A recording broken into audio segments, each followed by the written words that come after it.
Howdy y'all, Kaloth here. It is May 6th, 2024, and I need a haircut. But I figured it was time to start making videos again, since CG has provided a kind of a great tool for people who have wanted to be making YouTube videos, be streaming, all that, and that is the PC beta. So it's morning time, I'm having my coffee. There's potentially a big week ahead in Galaxy of Heroes. I thought we would just kind of talk about it, talk about a couple of things that are on my radar. Hopefully they're on your radars as well, so let's take a look. First off, the PC beta, right? This is fantastic.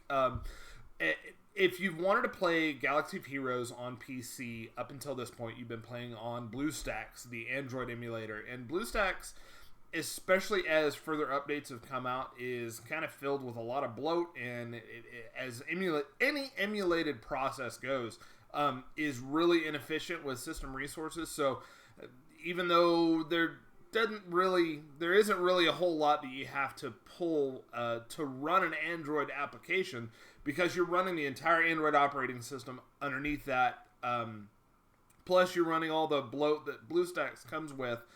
Even running something like Galaxy of Heroes can be very draining on your system resources. People would see a lot of instability, a lot of crashing, that kind of thing. Luckily, that's all fixed with this. I say all fixed. It's not perfect, but this is a native Windows application running Galaxy of Heroes straight through the EA app. Currently, it's in beta. If you signed up for the beta process, most of the people that I've talked to who signed up did get access. If you didn't, I'm sorry. But it looks just absolutely great. Let's just take a look here. It's very snappy. If you notice, there are a bunch of, like, up here under collection, I've got 1, 2, 3, 4 for collection, journey guide, allies, and inbox. Those are keyboard shortcuts, right? Next to shipments, I've got R, store is T. You can do almost anything with keyboard. And I mean, let's just go in here and do an arena fight for this morning. We'll just throw Leia against Jabba. I really don't care about arena. I usually just go in and auto it. So I'll set this on ×2 instead of ×4, just because it looks great. I don't know if it comes out in the video, but you're getting a level of graphical performance and frames per second that you just don't in the mobile game, and that's great, right? So I'm just going to let this play in the background while I'm talking, but yeah, the PC beta is great. Very excited about that. That's going to make it much easier to be recording videos, to be doing streams, that kind of thing. So it's a big week. Like I said, it's May the 6th, and there are a lot of things that we are expecting this week. So 1 week from today, on the 13th, Conquest will start. And this will be notable for two reasons. Number one, this will be the final Conquest with Queen Amidala as the primary reward character, right? After this, Amidala will be moved to that kind of secondary reward. Darth Bane will be retired, and we'll get a new Conquest unit after this Conquest, right? So this is for any early adopters who are looking for a day one Queen Amidala unlock. This is one you're going to want to focus on, just like the previous two. I'll be unlocking her day one on both accounts, so I'll do a couple of testing videos, just see how she does without her marquees. But that's the other big thing, right? We know that Master Qui-Gon and Padawan Obi-Wan are the next two characters coming to Galaxy of Heroes. They're going to be marquees that are going to be specifically to go with Queen Amidala. Boy, my arena team is getting slaughtered here. Imagine sending Leia against Jabba on auto. Didn't work. Yeah, Master Qui-Gon and Padawan Obi-Wan are coming to the game as marquees, intended to work well with Queen Amidala, and together with Queen Amidala will be usable in the upcoming Naboo raid. When they announced that those characters were coming, CG made it clear that the plan was to have them released by the time that Amidala, Queen Amidala, was available to players in game. So this next Conquest cycle will end on May 27th. So May 27th is the day that, day one unlocks will have Queen Amidala. So we expect, based on CG's statements, that, both Master Qui-Gon and Padawan Obi-Wan's marquee events will have run before then. CG usually doesn't run marquees back-to-back weeks. There's usually, at least 1 week in between. So you'll have, if we have one kit today, then we won't have a kit next week, and we'll have the final kit the week after, right? That's CG's typical cadence. I say typical because they don't always stick with that, right? Things happen. I personally think that later today, right? Because CG used to announce kits on Tuesdays. Here recently, kit reveals have been happening on Mondays. I have a feeling that Master Qui-Gon and Padawan Obi-Wan will be so intrinsically linked that we're honestly, I think we're going to get them both at the same time. That hasn't happened for quite a while. That was pretty strange the last time it did happen, which was with BT and Trip. BT and 000. For the Afro event. Those marquees ran together just because those characters were so intrinsically tied. I expect that Master Qui-Gon and Padawan Obi-Wan will, or at least could, follow that pattern, right? So, hey, look at that. My arena team won. I almost want to run against this. Look at this. I'm sure y'all have seen... Arnold has talked about this a little bit in a video. This team right here, Reva lead with Rey, Cat, Cal Kestis, and Echo. This kind of debuff heavy, it's a debuff team, right? With the Rey Datacron. My understanding is that this is pretty easy to just wipe out with gas. I honestly haven't looked at it very much, but just kind of a wonky team to see. So, let's talk about marquee timing, because that's another thing that's on my radar. Is the timing of marquee releases, right? So obviously the big one we have right now is Gungans. If you're working on Gungans, then you need to kind of have a plan of how am I approaching these to be able to get to that second Jar Jar run, whenever that's going to be, with those Gungans ready. So this is a there we go. This is SWGOHevents.com/marquee. I'll put a link in the description. This is kept up by the admin of the SWGOH events server and the people who help them, and it's a very, very useful resource. If we look here, this is very good for planning your farming, right? This is noting when the first marquee event for a unit ran, and then based on CG's stated cadence of, so much time after a marquee runs, the character should go into shipments, and then so much time after that, it should be farmable somewhere that's, free to play farmable. So if we look here, Boss Nass released February 22nd. That put his estimated arrival to shipments on March 21st through April 4th, somewhere within that window. The actual release of Boss Nass to shipments was March 13th, so he arrived to shipments a little early. And then farm date for Boss Nass, they put it anywhere from April 10th to April 24th, and the actual was April 24th. So this is a window. It's not a guarantee. You never are going to see it line up exactly always. But with Captain Tarples, we see, he released March 6th. Estimated shipment date was April 3rd to April 17th. It was actually April 10th, so right in the middle of that. Estimated farm date, May the 8th. That'll be this Thursday, or this Wednesday, through to May 22nd. So May the 8th to May 22nd. Anywhere between then, we should see Captain Tarples become farmable. Hopefully, you guys have already been working on Boss Nass. If you're approaching if you're approaching this as I need Jar Jar by the second run. So Captain Tarples can be as early as this week. Also, Gungan Bombardier, the estimated shipment date, April 25th to May 9th. The actual was last week. It was April 24th. And then Bombardier's estimated farm date is anywhere from May 22nd to June 5th.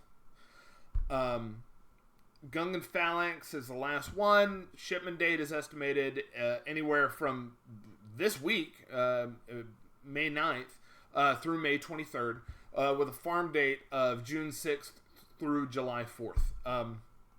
So what I am looking at with Gungans is I am targeting a July 25th release date for Jar Jar. Not release date, return date for Jar Jar. I think July 25th is right within that kind of 3-month-ish window that CG gave. I think it also aligns with what we're anticipating for a Naboo raid release, which would be late July or early August. So that is July 25th is the earliest reasonable date that I can see Jar Jar returning. So it may be later, who knows, but that's what I'm targeting. So when I'm looking at this, I see Boss Nass is already farmable now. I'm already well on my way there. When I look at Captain Tarpals, should hopefully be farmable this week, but within the next few weeks he should be farmable. I'm hitting that. I have no concerns on hitting Boss Nass or Captain Tarpals just with 2 refreshes, so 15 total attempts on their nodes daily, right? Gungan Bombardier is going to be tight, right? Farm date is either May 22nd through June 5th. That doesn't give a whole lot of time to farm him, but still with 2 refreshes, especially if he goes farmable earlier in that anticipated window, is doable. Gungan Phalanx is the sticky wicket, right? So we've got June 6th through July 4th as an estimated farm date for Phalanx. If Jar Jar comes on July 25th, and Phalanx doesn't go farmable until July 4th, that does not give a lot of time to farm that character. Now, of course, it may not go to a hard node. It could go to a Cantina node. Cantina nodes are much faster farms, so that is one possibility. But another possibility I want to bring people up here, because I know there are some people that are doomsaying, and I'm not going to be able to get Jar Jar in time. Shipments exist, right? But also, if we look at last year, we had in this slot that Jar Jar Binks has taken up this year. Last year it was Jedi Knight Cal Kestis, right? We had Saw, Tarful, Marin, Seer, and Cal. Now, if you look, estimated farm date for Cal was May 3rd through May 17th. Actual is May 3rd. Seer Junda, again, her actual was May 24th, which fell well between that May 17th to May 31st that was estimated. Marin also fell in between those estimated dates, but look at Tarful and Saw. Tarful released on April 27th. His estimated shipment dates were May 25th to June 8th, and his actual was May 24th, so it was right at the early part of that window. His estimated farm date was June 21st through July 5th. His actual farm date was June 7th, right? So CG released Tarful much earlier, almost a month earlier than what we were anticipating in making him farmable. Same with Saw Gerrera. Saw Gerrera, his estimated shipment date was June 1st through June 15th. Actual was May 24th, so released a little early there. And then Saw Gerrera's estimated farm date was June 21st through July 5th.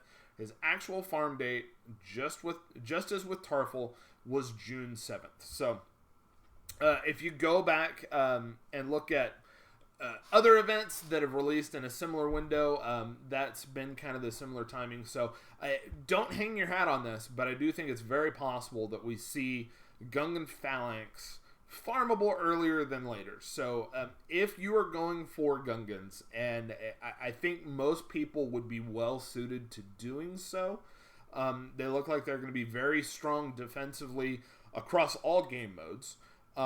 They obviously are going to be important for the raid. It's just going to be worth your time to go for Gungans, and if you are, it's worth going for it. But you have to choose now. You have to decide now, I'm going to farm these. I'm going to go out of my way for them. That may mean pausing your other farms, which is usually not something anybody would suggest, right? But it means making that decision now, because if you wait until June and then decide, well, I want to go for Gungans, then you're going to be behind, then you're going to be pushed towards making those big, inefficient crystal shipment purchases. So that's where I'm at on Gungans. I'm hoping that we get that Master Qui-Gon and Padawan Obi-Wan marquee kit reveal as early as today. I think we very well later today could have both of those kits. If we don't, I think we're guaranteed to get at least one, just because of the timing.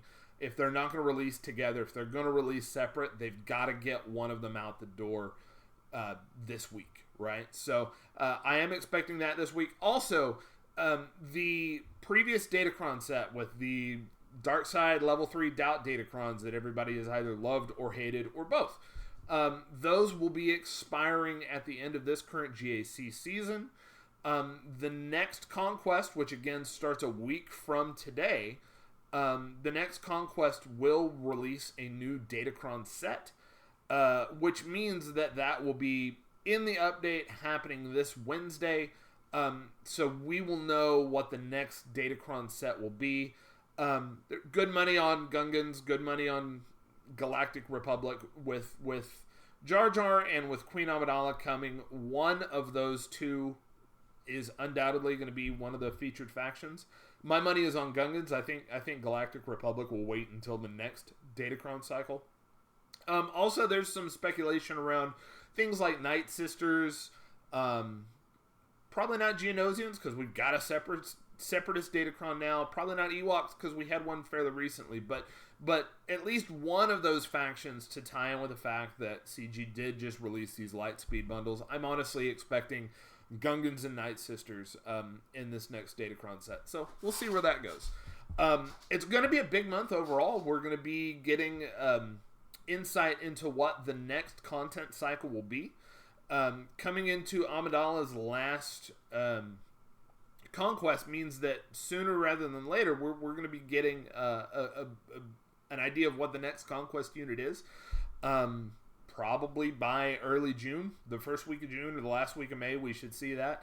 We should be getting raid info this month. I would hope, at least. They've always given us raid info, at least for Endor and Crate, a couple of months beforehand, so we would know what characters we need to work on relicking. So we're hoping that we'll see that this month. We're reaching the end of the Phantom Menace content cycle, and with that, we're going into what has traditionally been the fleet meta, right? This is the time frame where we saw Leviathan start to get rolled out, where we saw Profundity start to get rolled out, etc. If you're expecting them to follow that pattern, we should be getting chases and conquest units potentially tied to the next capital ship fleet. I know there's a lot of speculation around things like a trench separatist ship or a gas, another Galactic Republic Jedi ship like the Resolute.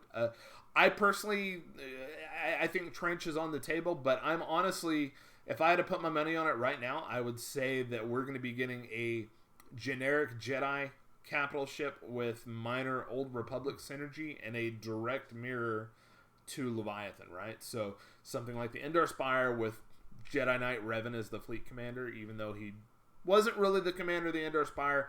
Darth Revan wasn't really the commander of Leviathan, right? So that's what I'm expecting. That's what I'm looking for. We know that there's, a galactic chase coming. That's usually how they roll out ships. So all that to say, as I'm having my coffee and chatting here, that's where my mind is as of this morning, right? That's what's on my radar. That's what I'm looking for. If we get those kit reveals, if we get anything newsworthy, I'm going to do a couple more videos. Otherwise, I will be back later this week to talk about the new Datacron set. I know that that's coming. We all know that that's coming, right? The previous set's expiring. The new set will debut in this Conquest. coming next Monday, which means it has to be added into the game in this next update on Wednesday. So I'll be around for that. Like I said, with the PC beta, there are a lot more easy ways to record videos. So I'm just going to start doing this in kind of a free-form chatting coffee with Kaloth as I start my morning and talk. So what's on your radar? What are you guys working on? How was the Double Drops event for you? Let me know in the comments. And thanks for watching. May the Force be with you.